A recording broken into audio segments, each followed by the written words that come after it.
lagi dengan Ibu. Sekarang kita akan belajar seperti biasanya. Sebelum kita belajar, Ibu minta kita berdoa dulu sebelum kita belajar. Berdoa mulai. Bismillahirrahmanirrahim. Alhamdulillahirabbil alamin. Arrahmanirrahim. Maliki yaumiddin. Iyyaka na'budu wa iyyaka nasta'in. Ihdinas siratal mustaqim. Shiratal ladzina an'amta 'alaihim ghairil maghdubi 'alaihim waladdallin. Amin. Baiklah, sebelum Ibu memulai pelajaran hari ini, Ibu akan absen dulu siapa yang tidak masuk hari ini. Baik, Aulia, Fatih Aldino, Ahmad Zaidan. Oke, semua sudah masuk. Baiklah, sebelum kita belajar, kita mau ice breaking dulu biar semangat. Oke, sebelum kita belajar. Oke, mana tangannya semua dikeluarin. Oke. Buka tutup, bertepuk tangan. Buka tutup, tepuk pangkuan. Digulung-gulung, sambil tersenyum. Nah, sebelum kita belajar, Ibu akan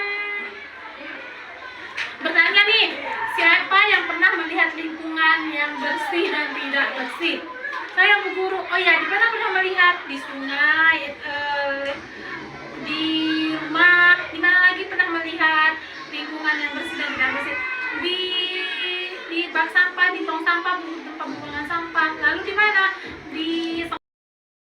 Baiklah, karena anak-anak sudah berkumpul kelas 2 dan kelas 3 sebanyak 10 orang kelas 2 dan 10 orang kelas 3, maka pelajaran ini akan kita mulai.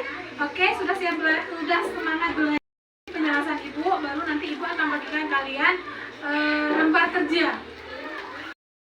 Oke, baiklah. Karena Ibu tadi sudah membahas materi tentang keadaan lingkungan sekitar, maka Ibu akan menampilkan atau memberitahu kalian contoh dari lingkungan bersih dan tidak bersih. Ini lihat contohnya, gambarnya. Di sini adalah lingkungan bersih. Di lingkungan bersih dan lingkungan tidak bersih. Contohnya yang di samping kanan. Ini adalah gambar lingkungan yang tidak bersih. Kenapa? Karena rumah ini terlihat kumuh.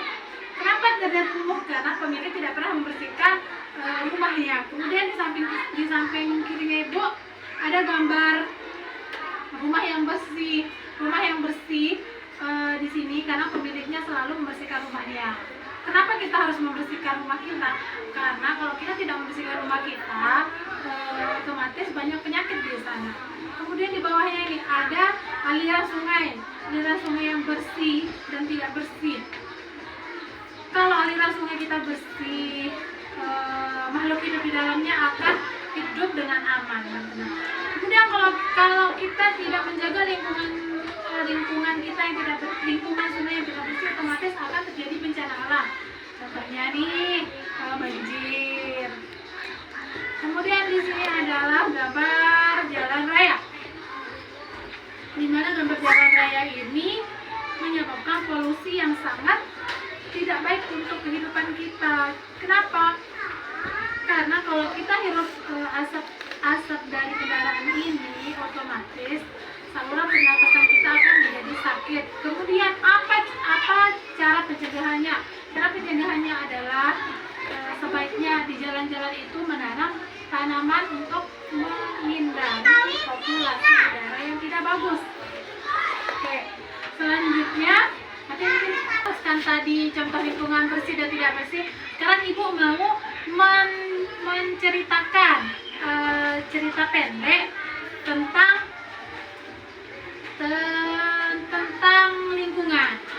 Sebelumnya ada yang tahu apa sih itu cerita pendek? Belum Bu Guru? Oke, sebelumnya Ibu akan membacakan apa sih itu cerita pendek. Cerita pendek adalah bacaan yang singkat, padat, dan berisi informasi penting dalam kalimat-kalimat sederhana. Dan sekarang dengarkan Ibu akan membacakan contoh cerita pendek. Di depan rumah Benny terdapat taman kecil yang asri. Bunga mawar dan melati tumbuh subur setiap pagi. Benny menyiram tanaman agar tetap sehat. Nah, dari cerita yang Ibu sudah baca tadi, apakah kalian bisa mengartikan atau bisa mencatat informasi penting yang tadi? Contohnya, di mana tempat kejadian itu? Oh, dari cerita yang gue baca itu adalah tempat kejadian itu adalah di rumah Beni. Kemudian kegiatan apa yang Beni lakukan? Menyiram bunga. Oke. Nah, dari cerita ibu itu adakah? Nah, sebelum kita keluar main, ibu akan bertanya nih, apa pelajaran yang dapat kita petik hari ini? Oh ya, yang kita bisa ambil adalah bagaimana kita harus menjaga lingkungan hidup, ya, lingkungan sekitar kita. Kalau kita menjaga lingkungan sekitar kita, maka kita juga akan mendapat manfaat dari lingkungan tersebut. Contohnya, kita akan terbaik. Kalau kita menjaga lingkungan bersih, kita akan hidup nyaman, dijauhi dari penyakit. Nah, dari pelajaran yang tadi, kesimpulan apa sih yang bisa kalian petik dari pelajaran hari ini? Kesimpulannya adalah